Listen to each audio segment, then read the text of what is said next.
Hi everyone, welcome to Kitchen Counter Abstract. I'm Blake, and today I'm going to show you how to make this abstract holiday themed table runner. Keeping with the browns, yellows.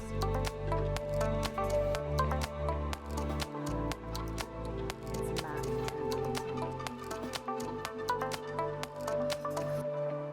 The great thing about this table runner is that it's made from craft paper. Craft paper is really inexpensive. And you don't have to worry about getting grease on it or gravy because you can just toss it in the trash when you're done. I cut it in half so that the actual runner is more of a runner width, like that. This is the runner itself, and I don't mind that it gets wrinkles. It's gonna get wrinkles when you put paint on it, but I like that rustic feel. And I went for a botanical theme. I don't usually do botanicals in my work, but I thought it would be appropriate for the holiday season. The first thing you want to do is measure out your dining room table and make sure that your piece of paper is long enough. And I would cut it a little extra long, and then when you set it on the table you can trim it to the length that you want. I actually fold it over the edges a little bit. Another fun idea is to hand out crayons to your guests, and they can write what they're grateful for right on the table runner. Another thing I found down in the basement when I was looking around for stuff is this roll of paper that you use on the floor when you're painting your walls so that you don't get splatters of paint on the floor. What's nice about it is it's probably really inexpensive at the hardware store. You can just go pick up a roll, and it's just the right size. So I'm going to make a prototype size for you, just to show you an example of how I painted that. I found this stencil pattern in my supplies and I really liked this flower, so I used this one flower shape. A friend of mine got me this big section of foam, and we use it as sponges, and I don't know where he got it. Maybe I'll ask him and put it in the description below, but you just rip off the sponge like that and then you can use them and toss them because they get really stiff from paint when you're done. Make sure that when you use something like crayons or these chalk pastels that you spray it with the Dig Off fixative, because otherwise the crayons and the chalk will just run or bleed or smear. I also found some metallic paints. These are really cheap. I got these from Ross, I think, and I don't know how great they are, but I thought we could add a little bling to this one. I'm also using some acrylic paints, and the colors that I'm using are very autumnal. I have this Liquitex Raw Sienna, kind of matches my shirt. Titanium white, unbleached titanium, ochre yellow, burnt umber, and raw umber. Just keeping with the browns, yellows, oranges, whites, just fall colors.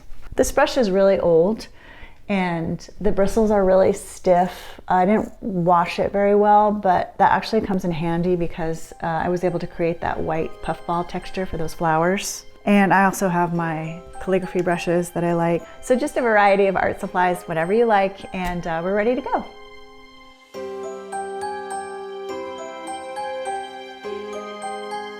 I have a Pinterest board set up here that I'm referencing, and I will add a link to it in the description below.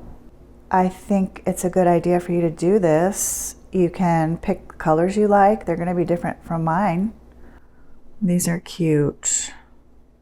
Both of these are really cute. Maybe I can pull some ideas from there. I really like these leaves and the splatter, and so I'm going to get started by putting some paint on my palette. These sheets of craft paper are a little unruly, so I need to tape them down. They curl up because they've been in a roll, and you might fight with it a little bit while you're trying to cut it. I would suggest taping down one side or having someone help you because they can curl up and roll away from you. It's super rainy today. It's very dismal and gloomy outside, but I'm happy to be painting under the warm lights, drinking some coffee. And because this paper is so absorbent, I'm going to put down some clear gesso first. It's matte translucent. So it looks white, but it's not. It's not white.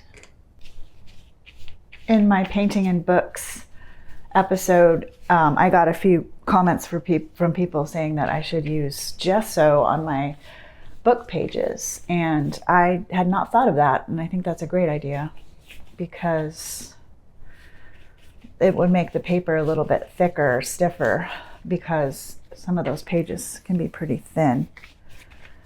I think that's enough, and I'm gonna blow dry it just to speed things up, and then I will come back.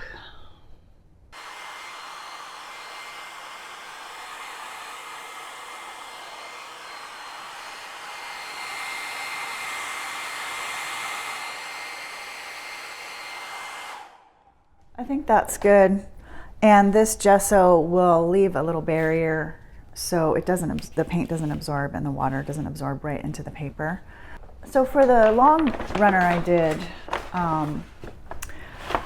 did some kind of pastel-y colors in the background, and I'll probably stick with that. And I'll show you how I do some of these techniques on this guy. Now, this one is a mini version, and you could make placemats. You could do a long piece of paper and then you could cut them into placemats, or you could just do a mini runner.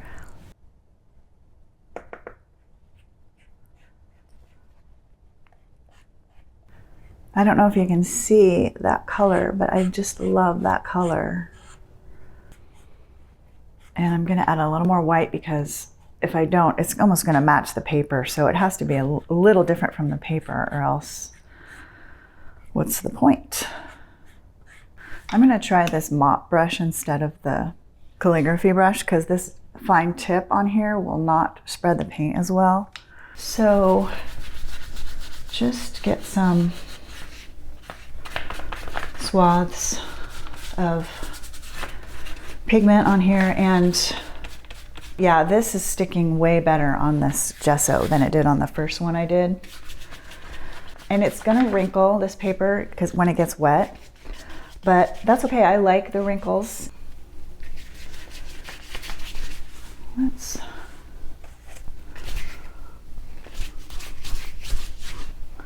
get some expressive gestural strokes. I don't know if it's gonna matter in the end, but it could show through. Like a taupe. And the way I got taupe, a sort of purpley taupe, is by using this burnt umber. Burnt umber is warm and it actually has a little bit of a purple, at least this paint did, has a little bit of a purple hue to it, which I liked. I like to listen to books when I'm down in the studio painting, and I use my library card because I get, you know, free books via an app called Libby, which is fantastic because I can read as many books as I want and listen to as many books as I want. And I'm listening to a book right now called Year of Salt and Rice, which is an alternate history book. And it starts with this Mongol horde, and one of the main characters is part of that Mongol horde, and he escapes and he goes on a variety of crazy adventures. See how that's kind of purple? Isn't that cool? It's too similar to the paper. I want to do it much lighter, so I'm going to add way more white in there. And if you want to let some of the paper show through too, it's beautiful. Why not? See what that looks like. That's fun. Well, that's interesting. I have a friend who I paint with, and she can't stand the palette knife. Look, I always joke about it. I don't know why. I think she thinks it looks cheesy, but I suppose if you do it right. Sorry, Linda, I didn't mean right. I suppose if you did it, it depends on the context, right? This is interesting. This is turning probably a little bit more feminine pinky colors than I would normally do, but it could be really beautiful. Cut through there, just maybe delicate like vines, something like that. I have a little more paint, so let's do this corner.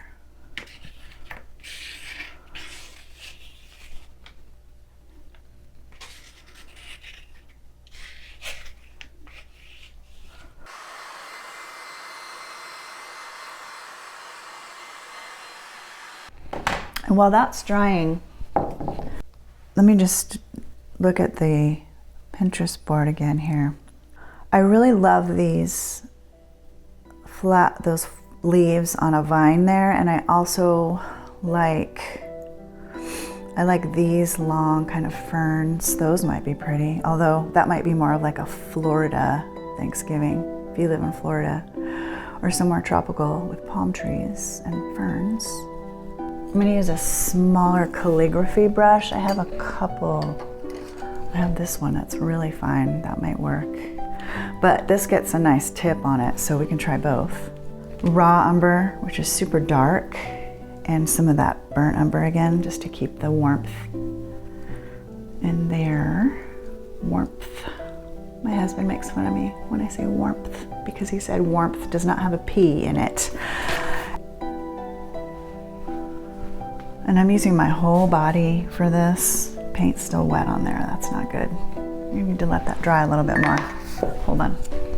It looks very wiggly, and I need to do that because I really like how wiggly that is. Let's see. I'm almost gonna just jitter my hand a little bit.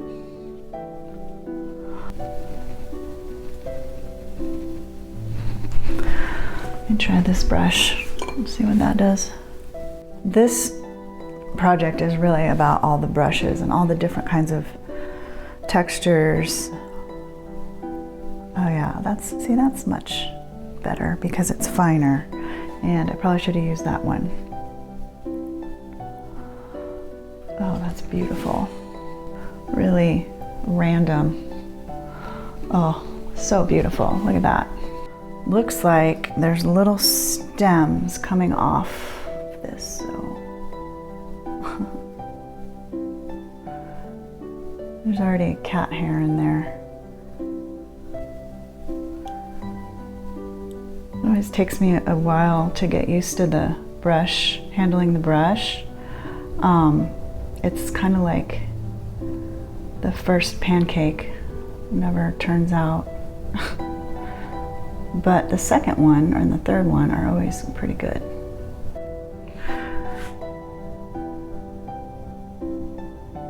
I just kind of get the hang of it here. These are just the stems.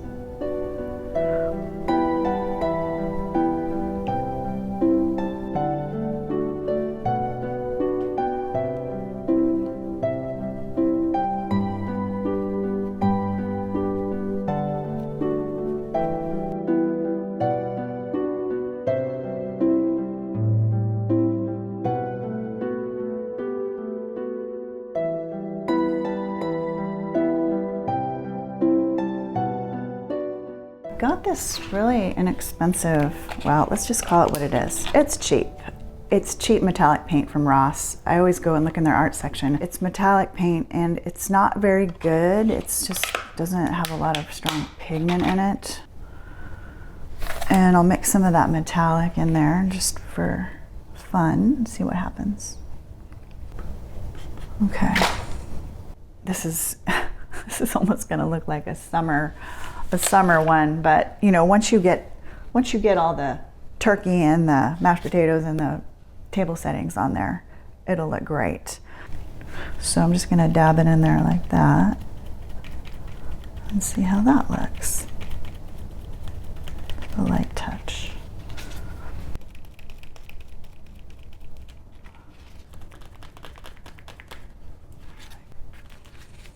Yeah, that's nice. They're little bursts of color.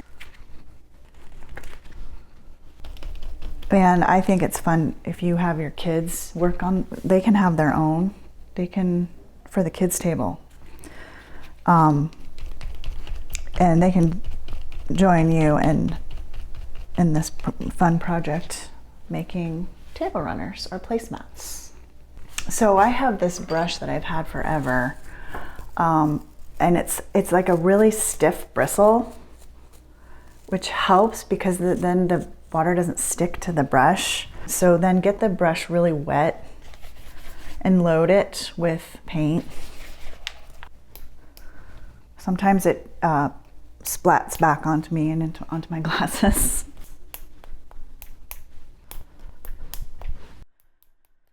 And right there. There. Okay. Let's blow dry that. So now that those splatters are pretty dry, they're not completely dry, you can take a paper towel and roll it over if you're impatient. I like the way this is very simple, and what might be nice to help it bring that fall thing is an acorn or a pine cone or something. Let's try the pine cone. Let's see, how would I do that? Well, I have these marabou art crayons. The problem with these is that they're just really bright colors. It's this one. I guess I could do that color. And then I'm gonna block it in. I actually like the crayon-y look of it, like that. It's really cute and rustic.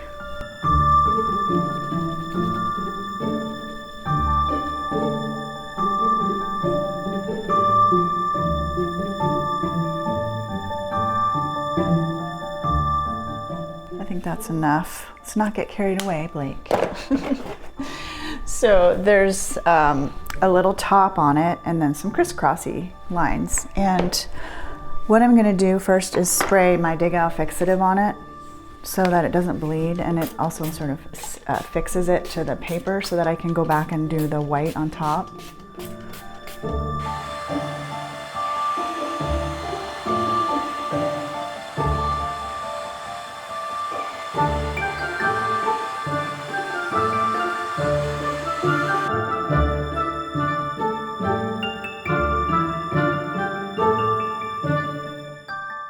I have these portfolio crayons.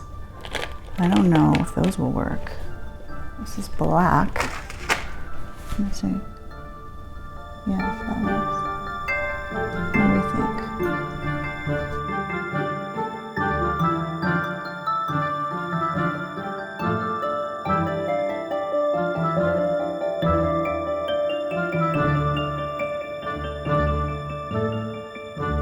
It just feels more childish, childlike, and I like the childlike feel of that. So this was a portfolio crayon. These are water soluble too, so we need to spray it with the fixative just so it doesn't run. You get water soup on it, it'll make a mess. I would stop here, except I want to show you. There's this way using this big calligraphy brush to get some really nice like grass marks. It's really nice, just like a dry brush, and it looks like grasses. That's a nice texture.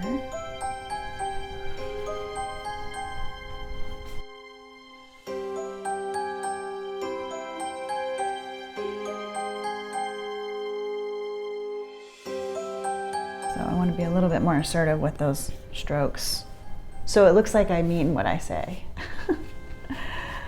Okay, there. I think we're done, and you know, you could go in and add more stuff. You could even take some stuff out by layering some paint on top, but I really like this. I think it's done, and let's take the tape off.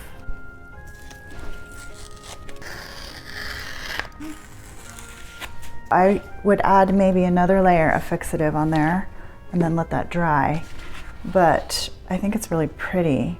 Let me just show you what it looks like with some plates. Get a little plate on there, and a bowl.